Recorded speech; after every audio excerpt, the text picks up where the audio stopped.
Hi, everybody. Welcome along to Percussion Discussion Podcast, episode 131.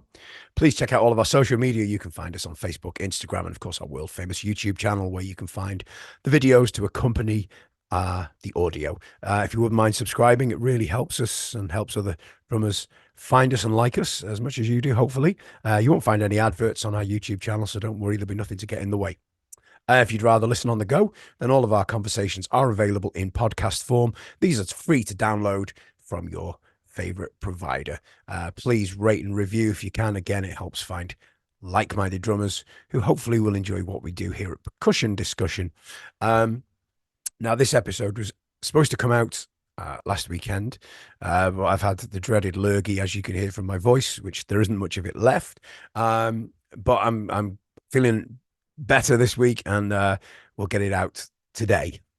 This lady I first saw when I was watching TV. I was watching some footage of Glastonbury last year, and I stumbled upon Lizzo's performance, and I'd not really seen much about her before, but the band absolutely blew me away. The drummer in particular, she was just incredible.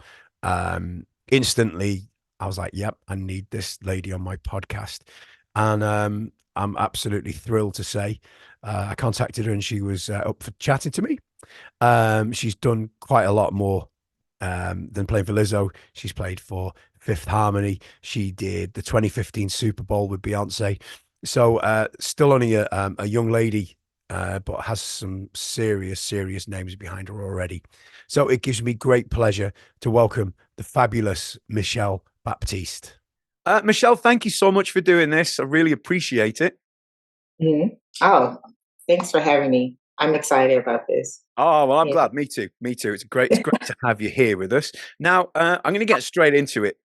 I think it was, would it have been August last year? I can't remember. Was it July, maybe Glastonbury? I'm not sure, but I July. Yeah. yeah, Yeah. hmm I always watch Glastonbury, and I usually come away disappointed for one reason and another. It's very rare I see a band that I go, yeah, that's good, that's good. But the whole band, I watched the Lizzo show, not really knowing much about Lizzo, I'll be honest. And That's fine. that intro, I was just absolutely blown away by the quality of the band. You in particular, I just had visions of Prince coming out playing to that band, you know. Ah, So that instantly, I was googling whilst the show was on. Who's the drummer for Lizzo? Who's the drummer for Lizzo? And it was coming up from names perhaps from the past. I was like, no, that's not her. That's not her. And thankfully, somebody put me right. And here we are. So just let's yeah. talk us through that day, because that must have been incredible. It was a great day because I think doing Glastonbury show, that's when we had like the pink outfits and the turquoise hair, I think. Yeah. So yeah, that day was already amazing because half of the band and I think the whole entire production, most of us never did that festival, so we have heard a lot about it. um, and so yeah, it was on our bucket list to do it, just like any other festivals we want to do. Like, so when we got there, we was already excited. We already knew what we was going to wear. We already had the arrangements for that show. So yeah, we was hyped from the jump. Once we got on stage, there's going to be problems, ears and all the types of instruments because we was doing a lot of festival. That was like our festival run. And so there's a lot of changes going on. There's a lot of like communicating from our end to the front house end or monitor guy or all those different things. But when it was showtime, it was showtime. And the energy from the crowd was incredible. Like, it was so mind blowing. I was in awe. I think, in my opinion, that was the best festival I have done so far. I would put that at number one for sure. Yeah. But yeah, we had a ball. Like, the crowd was singing back to us, and a lot of I mean, our boss lady is Lizzo, so Mhm. she has sold out shows and people love her and everything. So regardless, like we hear people, the audience sing it back to us, but that was different because it's people from all over the world coming to this festival. It's not just, so oh man, we had a great time.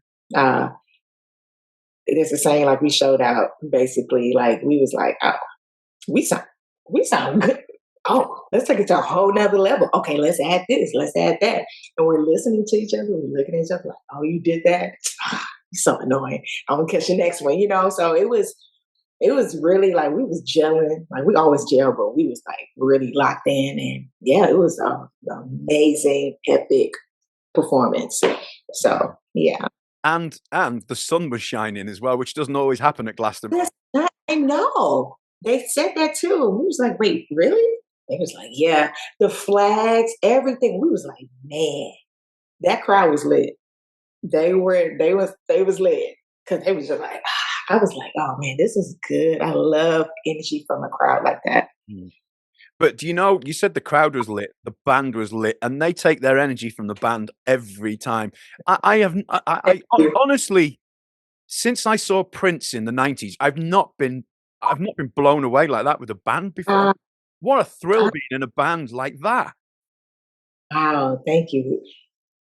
I really appreciate that comment. That's crazy. We love Prince. Like Yeah. our bass player, Prince fan. So wow, that's thank you. Oh, Like no, well, thank you. I mean, regardless of how good Lizzo is, with that band, you can't go wrong. It's just so tight. And did you say there was an element of having a bit of fun, changing things a little tiny bit as you go? Is that something that you get the license to do? Um, you're saying to like change different Yeah, things? you said, I missed that or I'll catch that next time. Just Oh little yeah, tiny yeah, things. yeah. We have the freedom to add, take away, um, and which is a key thing for me. I know other musicians do something probably totally different, but I'm listening to the shows every time. I'm recording myself, um, and just seeing what works. Like because you have the MD, which is the music director. Um, they bring in their arrangements, basically the foundation of like what it is. They give it to us. We put our own flavor to it, and like as many times as you are doing this one show every time, especially on tour, you're doing the same show. Mhm. Um, which I do like about festivals because you can take out songs, you add new arrangements, you add this because this crowd probably wants this type of style, this vibe. Um, but I love the festival run because it was a moment to add stuff that I wouldn't really do when we're doing like an actual tour. Um, because I'm thinking more about the dancers. I'm thinking more about the artists, and they're used to certain licks. Like if I'm going my artist, whoever I'm playing for in that moment, they know I'm gonna do that every time at the end of that song. So I try not to do too many changes there. But festival run, oh man, let's have a great time. Let's have a oh, I like that. Oh, I didn't really like it, but it was cool, it fit because I'm not gonna do something that is gonna like be like, that was noticeable. Like, why would you do that? I'm just trying something that's just very small, just to see like if it's gonna elevate the song a little bit, or if it's gonna give the dancers or the band a little energy. And that's all it is. Nothing too crazy, but just something that just fits just right Sure. for everybody to be like, oh, that's great. We love that. So yeah, Because let's be honest, it's a big production, isn't it? There's a lot going it on is. stage. It's yeah, lights, everything. So it's like you can't do too much. That's why I gave the example of the tour and then festival like run is two different things. Like so you have to be careful because there's a lot going on with like you said, lights. You have people who are recording, the camera guys, and everybody has something in place. stage, the manager, the people who's doing stage, and making sure this person is coming up at this time, and these people are coming up at this time, so you can't do too much, Yeah. like on a tour run like that. So Sure. yeah. I mean, I honestly, I was so impressed, and I can't state how blown away I was with it. I'm guessing you're running to Click as well there, yeah? Yeah. Yeah. It's just Hmm. so tight. I mean, I guess there must be you get, I guess, in a comfort zone with sound when you're on tour. With festivals, I guess there's always that element of how's it going to be, especially on in ears, especially with Click, as we know, that's everything. And things change. Like they change. It's just like you might have a great sound check, right? If you're in an arena, right? Nobody's in there yet. Everybody comes in, the sound starts changing. The artist is taking their mic, doing this to the crowd. So now that's off. It's like, whoa, what's happening? Same thing. I feel like it's worse when we did the festival run. I was like, man, the front house guy is way in the back. I mean, he's usually way in the back, but it's just like he's out there. And it's just like now you got the crowd and it's like windy or it's hot and there's buzz. It's so much happening that you're just kind of like, I think for me, that's the only thing that kind of I'd be like, ooh, kind of iffy about. But I still like put on the show. I'm like, I got this. I figure out. I find ways like if the Click ever disappear and like someone in the band is like going, I'm gonna look at the dancers. That helps me. Mm-hmm. Or I'm gonna look at the bass player because majority of all the bass players that I play for, they solid. So they like regardless, like the bass and the drummer is gonna be like this. Yeah. So those are two people I'm gonna look at because they have like the side fills, and so I can hear like what count they're on when it comes to the dancers. So it's gonna help me. So Have you had that happen? Click disappearing. yes. That's Yes. terrifying. Oh yes. I mean the intro. Let's talk about it. The intro of the show. It was like we was like, and you can't show it in your face. Yeah, of course. Some people I've seen musicians be like, it's like, nah, don't show it. Just like, like make it work. Yeah. Like, so yeah, man, it's always the intro or like in the middle of the show. That's when like stuff to me has happened. I'm like, oh my gosh, did everything just shut down? Like, did it really just shut down right now? So yeah, that scares the life out of me. Click disappearing. It's just like, oh no, man, because we the heartbeat. Yeah. We're the heartbeat. So when the heartbeat stops, okay, it's dead. it's dead. It's dead. So it's just like, oh my gosh. And it can be tricky because every MD has a different approach to music and when it comes to arranging. Mm-hmm. So there's some MDs that like, oh, it's tricky. It's like, and you're like, you need the click to save your life. Yeah. If that's not there, how? I mean, one time, like I was like, what? Like just to bring the whole band in. Wow. I'm like, I ain't gonna never let y'all down because I'm gonna make sure I'm counting. Yeah, I'm counting. I'm like, all right, this is the tempo. We got this. The click is not there, but I know that hit. Boom. Too. I'm already automatically like starting to count from there, and I learned that from Brian Fraser Moore. Amazing drummer. I love how he plays, how he just elevates a song, and so he showed me like certain techniques, how to, like, if there is ever an issue, how to jump back on it, like never miss a beat. If it's without a click, or the director started off the show too easily, like what to do. He gave me different ways of, like, all right, every 4 bars, like, do a different solo or do a different feel, so you won't, your mind won't be stuck into like the same thing all the time, because it's not going to be the same thing every time you play. So I learned that from him, and I took that. And he's like, you can take that and start building your own thing, how to help yourself to, if there's issues in the show.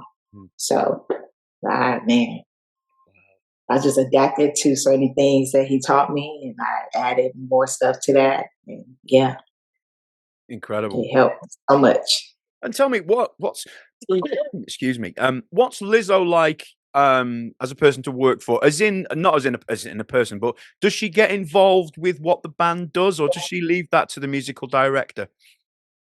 I Both. I Sometimes she leaves it, and sometimes she's really involved. We go everywhere, and I love an artist that is like that. Um, she is another person that I've worked with, and I've seen the same, like, work ethic. Beyonce. Yeah. They both, to me, they are so involved all across the board. Yeah. Regardless if she doesn't know about that thing, it can be lights, it can be, I don't know, the camera's coming down, and where is, like, who is it on, and all the type of stuff. And she doesn't know, she's gonna ask. She's gonna look it up. Hey, they have this. Can we get this? Because I want this wide shot, or I want this to be a little bit darker. I want this to be a little bit smoky. Actually, I want these hits to be a little bit faster, slower. I want it dramatic. I want it to be an experience. I want it to be actually very sad. And I love an artist that's like that. Chloe and Halle, same thing. They're the same way as well. And I love stuff like that. I love an artist that is just like, I want to be involved. I want to know what's really going on, so I can learn as well, because they're still a student. Yeah. A lot of people don't see them as a student. They're still a student. We're all learning. We all don't know everything. So I love that. So she's, taught us a lot, because she's a musician as well. Of course. Yeah. So, which is awesome, So, yeah. Sounds like a great gig, I have to say. It's a great gig. It really is. It's a great gig. I learned from every gig that I've been on. I'm very blessed. Thank you, Lord, for the opportunities to play with these beautiful, amazing artists, the greats, And so every person I play for been amazing. Right? Yeah. Nothing bad to say. Even if I did have some, I don't have anything bad to say. Like, it's a great time. Yeah. So tell me, let's go back a little way to where kind of music sort of caught fire for you. What's your first memories of music, if you like? Man, so my dad is a drummer. He's from the islands. He's from Antigua. And so he came from a background of steel pan and, calypso, soca, reggae, reggaeton, like those, just that background. So for me, growing up in a Christian island, household, I didn't really listen to a lot of R&B like that. I was more into gospel music. So I listened to Alana Draper, Donna Lawrence, Kurt Franklin, Mary, like Shirley Caesar, Andre Crouch, the list goes on. So I listened more to that. So my mind, like, when it comes to gospel music, it has such a groove to it, such a soulful, man. So I learned, to be honest, my pocket from there. I've learned how to listen to the whole entire band from just listening to gospel music. Sure. I I learned different styles from listening to gospel music at that time. Um, my mom loved Sade. She loved Whitney Houston. So Whitney Houston's my favorite, singer.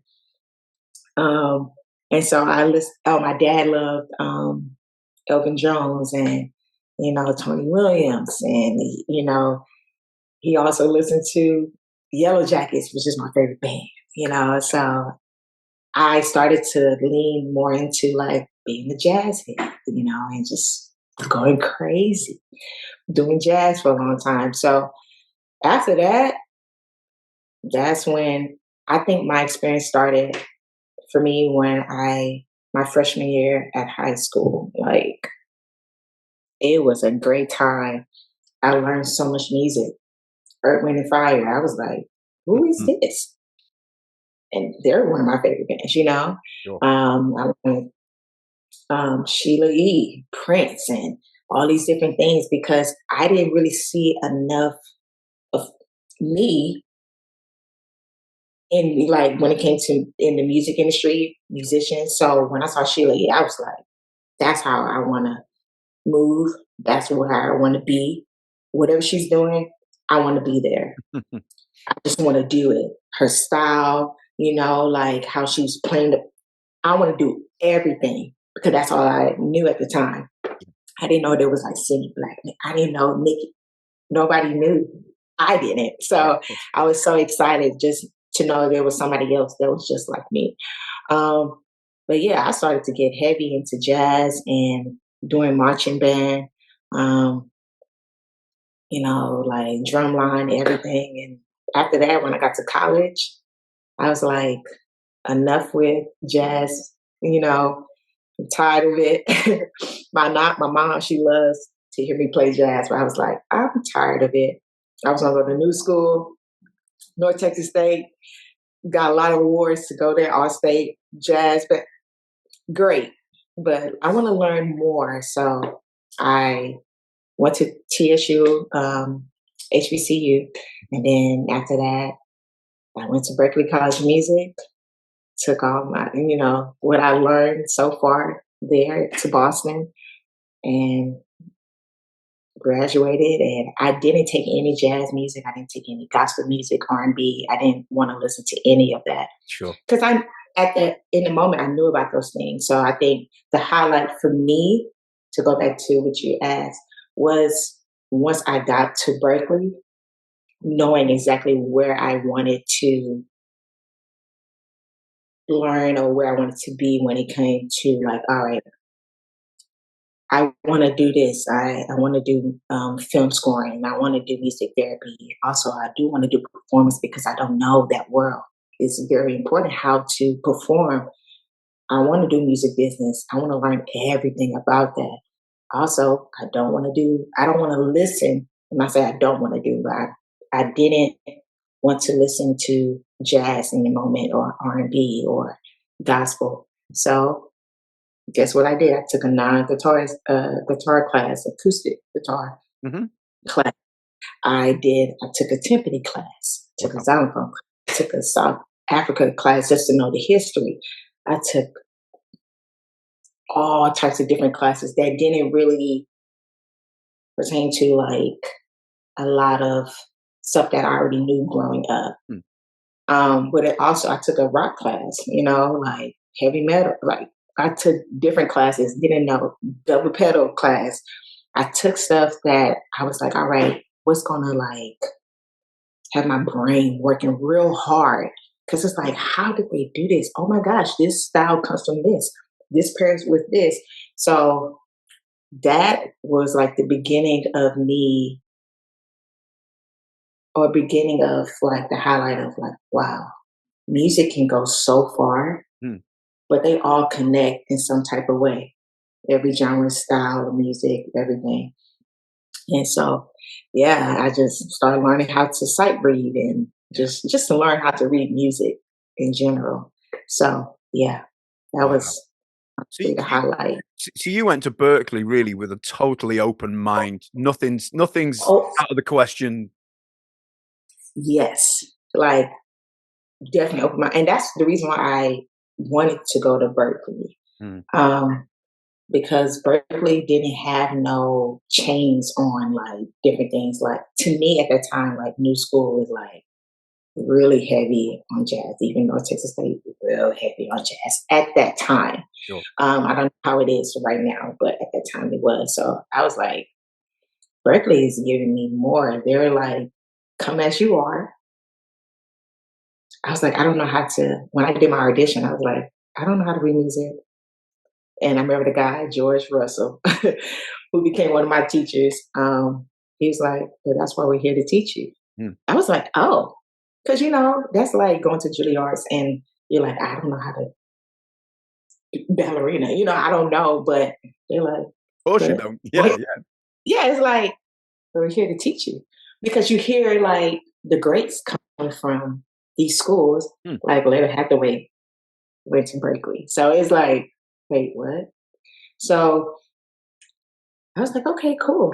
So because Berklee came out with their hands wide open, I was able to go into it with that mindset of like, okay, cool. They didn't pressure me to already have what I wanted to do, but they allowed me like the first semester to be able to put together what I wanted to do, how I want to do it, and then go from there. So Mm. yeah.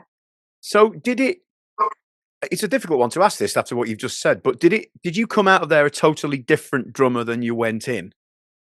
Of course. Yeah. And I can say this about myself. To me, I felt like in general, you ever had a period in time where you're like, man, I was really good at this time when I was like 13, whatever. When I got here, I sucked. Yeah. Right here, I learned so much information. This time, like I'm telling my story. So I do feel like as time went on, when I first got to Berklee, I felt like I was okay, but I didn't know enough. I didn't have enough information, if that makes sense. I really didn't have enough information. I was just playing. I was playing at church and I was constantly practicing. So I did see my skills started to become, like basically upgrade. It was getting better. But when I got to Berklee, I was like, oh yeah, I suck. I was like, oh man, I suck because I'm with the greats, like, and I came out, I was like, Lord, help me. Because there's people that have family backgrounds that I don't really have like that. And they have the music, like just library that I don't really have like that. Like they was like OJ's. I was like, who's the OJ's? Like, who's who's this? I'm sorry. I was listening to. I remember for my birthday, my mom. I asked my family if they can get me the Brandy album, and they got me the Aladdin soundtrack. So that tells you like I was just listening to like Disney. I can sing all the Disney soundtracks because that's Sure. all I had, at the time. So, but I wanted to listen to like Chicago, Journey, but somebody, the Beatles. I didn't want to until I got to Berklee, so I felt like everything was like, and I'm like, I have to learn all this right now. Help me, but I got through it, And now my category, like when it comes to music, is crazy. Like I know a lot, so You kind happy of had about it. you had your eyes opened, really. Yeah, for sure. Musical eyes. Yeah. Yeah. So did you come out of there with a new confidence in your ability then, would you say, after that? I did, and then I moved to LA. Oh, that's an interesting one. You see, And so now that's a whole nother ball game. Like that's a whole nother foreign place that, like when I leaving home, going to Boston, that was foreign to me. I was like, I don't know nothing about Mm. what. So I learned a lot. I started to push myself. I started to do a lot of things to get myself out there in Boston. Now you graduated. Where you go next? And to me, I did not know the top areas, excuse me, for like the music scene or the music industry. I didn't know Atlanta was one, New York, Nashville, LA. I didn't know. Yeah. And I will say I didn't care because it wasn't just on my brain. I was just trying to learn the information that I felt like I should have learned when I was growing up. Mm. So that's all I was worried about, and just to get out of college because I just hated school. But I was just like, that was my main focus. But I wanted to move to London. Oh, wow. Yeah, I wanted to move to London, work with the underground, artists, produce and do my thing, but I didn't really have a lot of people going there. Mm. So I was like, okay, my best friend, she's like, well, I'm moving to LA. She's from Sacramento. So she was like, I'm going to LA. Come. So I was like, okay, I tried. And I was this close. I called my mom. I told her, you know what, don't even buy my ticket. I'm just going to come home. She was like, no, go try it. If it doesn't work, you have your family that's going to support you to go wherever you want to go. I said, great. And thank you, Mom, for pushing me to move there. And I moved there September 1st, 2015. Yep. And I'm still here. And it's been quite a journey. Like, it's been great. Everybody's story is different when they move here or move wherever, to follow their dreams. For me, it was hard. I never struggled to get a job. I would go, fill out the application, get the call back. I'll be at the one where you like, all right, the manager is going to call you. The head manager is going to call you to see, if you want to work starting next week or whatever, next day, whatever. We'll never get the call. And I'm like, I'm getting all the way up to this point. I'm not getting no calls. And I still have faith, which I do believe for me, what helped me to still be here is just really trusting God and just having faith that I knew that there was room for my gift. There was room for me to showcase what I have to help other people. Even though there's a lot of musicians, Maddie, there's a lot of musicians out here, but I do believe there's also room for every musician to showcase their gifts to help somebody, some individual. And so, yeah, I just always had that in mind, even to this day. I am 33 years old, and I still think the same way. I'm like, there is room still for my gift. Yeah. And so, yeah, I came here the first couple of months was, I want to say whack, but I learned a lot. I went to different meetings and group meetups. They talk about how you brand yourself. Who is the brand? Yourself, and doing these different things. So I was learning stuff all the way up to the gig that I thought was great. I was this artist named Emily Vaughn. She was an upcoming artist. She was getting signed by Interscope and all these different people or looked at. So we did like the YouTube facility. Like we performed there with the new artist that was coming up.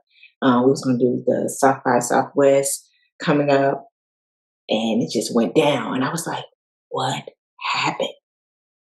I got called to do to play for Willow. Never got the call back and said, actually, we went a different route. I was like, what happened? I was supposed to play with this person. What happened? But God, man, oh man. My first performance was the Super Bowl, 50th Super Bowl with Beyonce. And I got called last minute, last minute. Okay. Last Wow. minute. I was in, so you have Uber Eats, you have DoorDash. So I don't know if you heard of Postmates. So I was doing Postmates at the time. Okay. And I actually delivered a big lunch order to Sony, like Sony headquarters. And I was like, okay. And it was a rainy day. Actually, it's raining right now, but it was raining. And I just sat in my car and I bawled. I was like, Lord, I can't do this anymore. But I'm trusting in you. Like, I have faith, but like, I did not see my life like this. It takes this much. All right, cool. So I'm crying. I was like, I put it in your hands.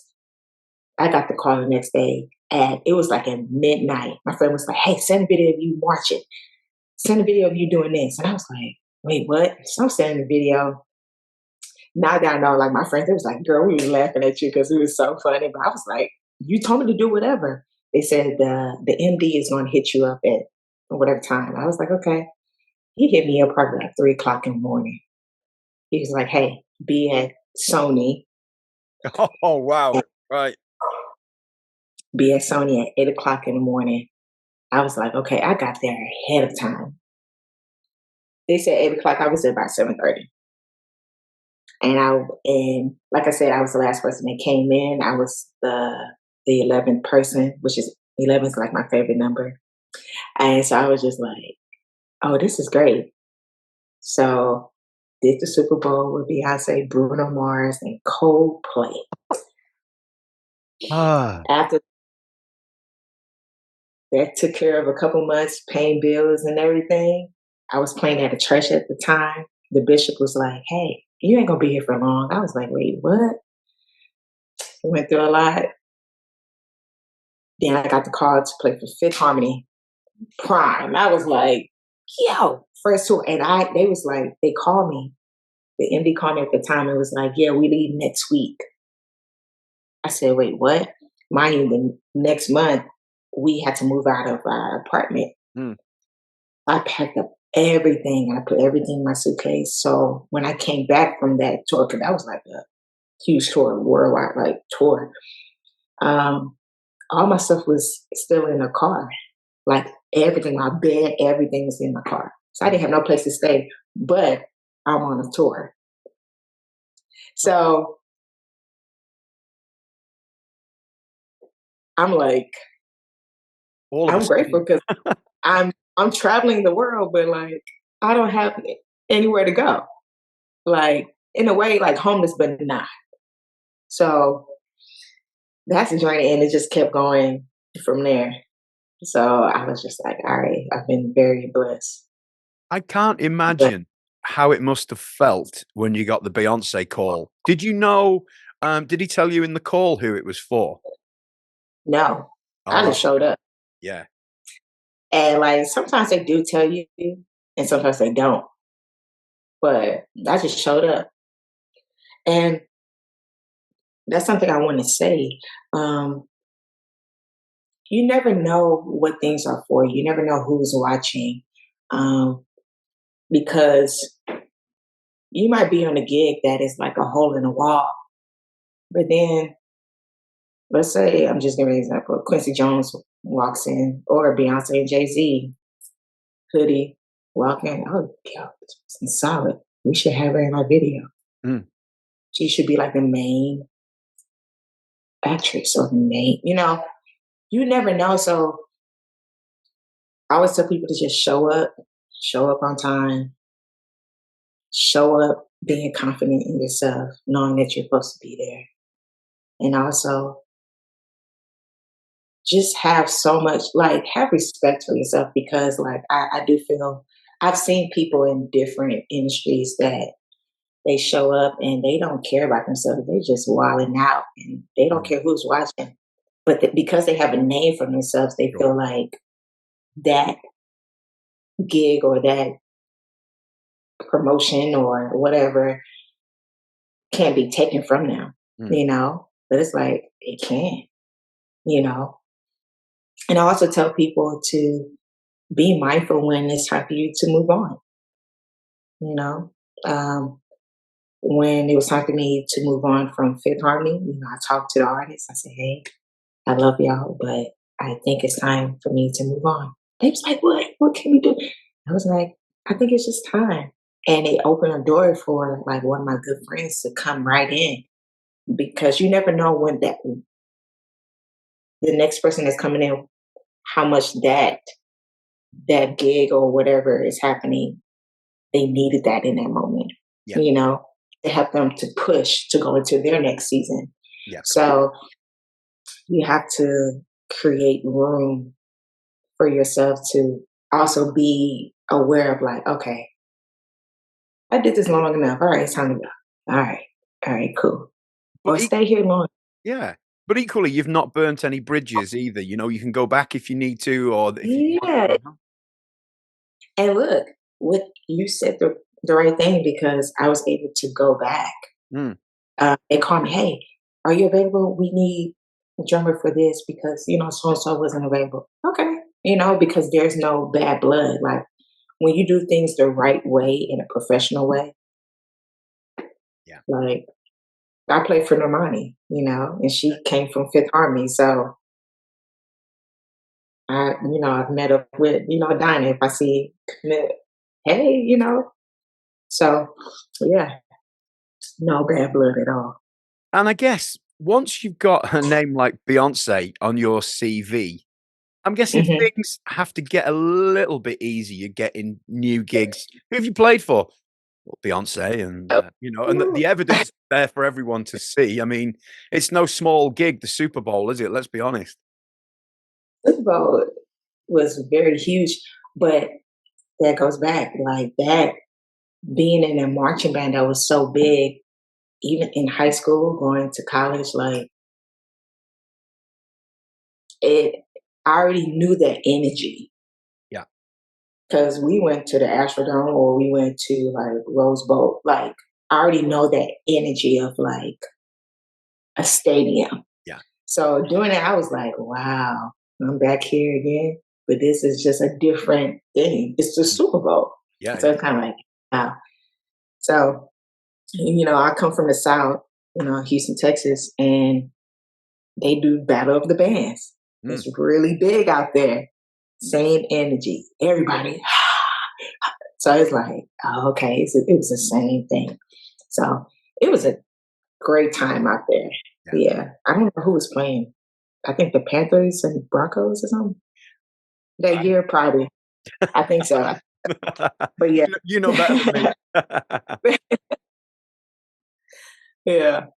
Wow, So just incredible. You know, your career's gone. It's only going one way, isn't it? Let's be honest, it's going up. yeah, it's gonna continue to go up.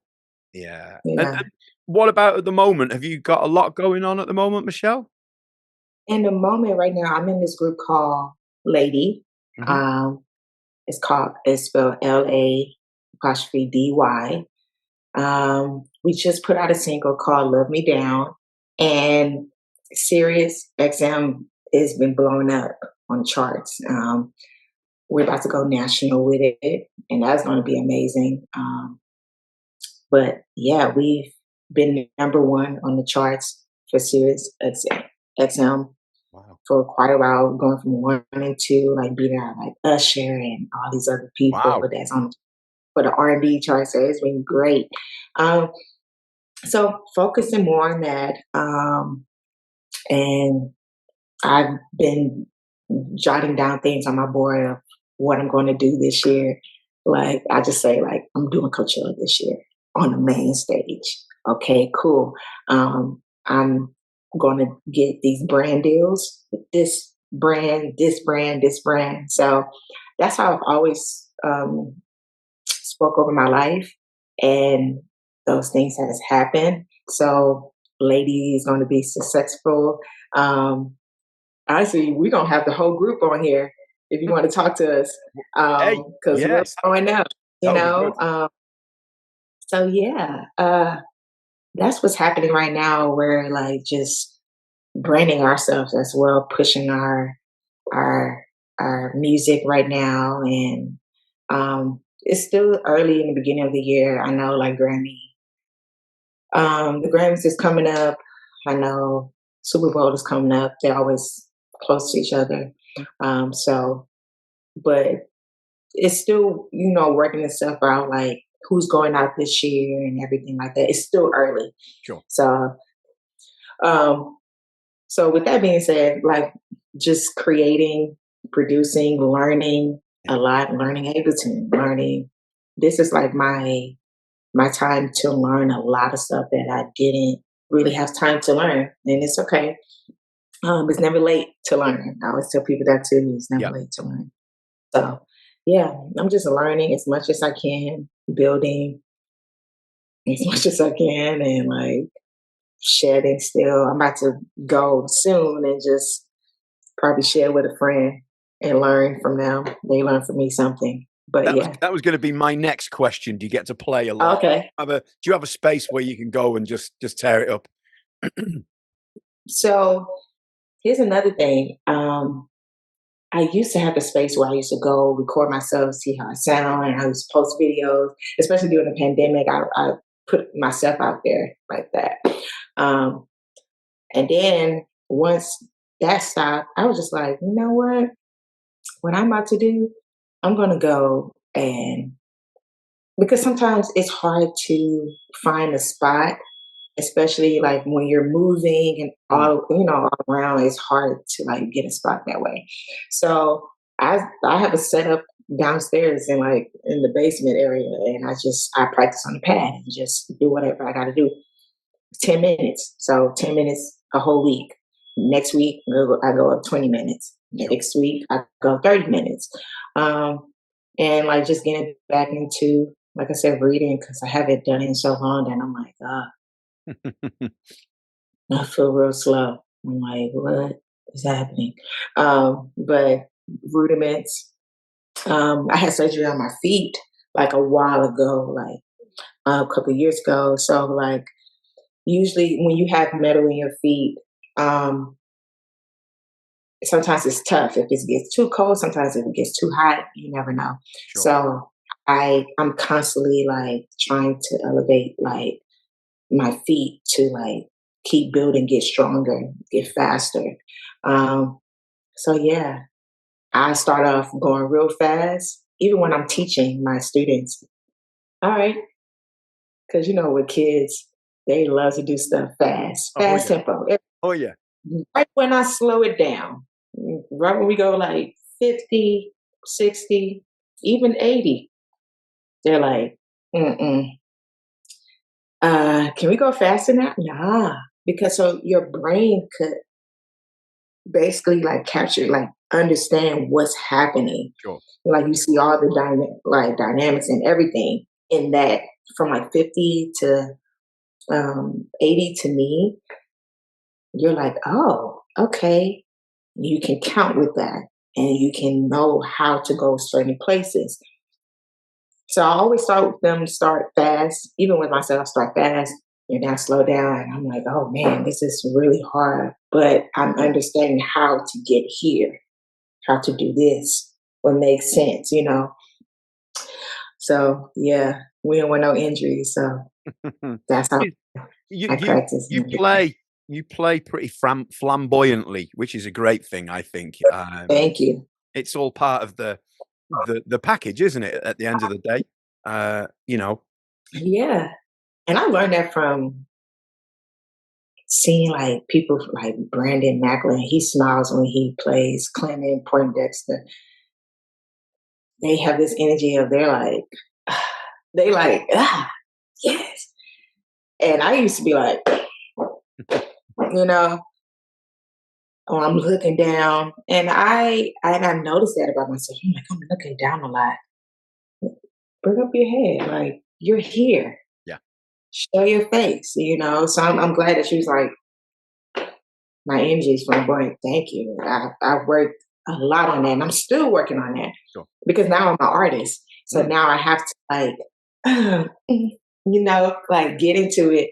So I'm working on those things too, constantly. I'm never stopping, like working on things, I always have room to learn, grow, mature, and everything. So, yeah. Wow. Well, I think that's a good place to wrap it up. Michelle, this has been a pleasure. Thank you so much. Of course, thanks for having me. Oh, like I say, Thanks for reaching out. it's a pleasure. I appreciate It it. really Yeah. is. So let's hope we see you over in the UK at some point. You never know, I guess. Oh, yeah. This year. Really? Yeah, you guys speak it. Look, it's going to happen. Y'all going to see us doing something. It might not be with Lizzo, it's going to be with somebody else. Cool. Let me know and I shall be there. I'm going to get you in. I'll look forward to it. Thanks so much, Michelle. Look, good luck with everything, and we'll see you soon. Take care. All right. Thank Thank you. you. Appreciate it.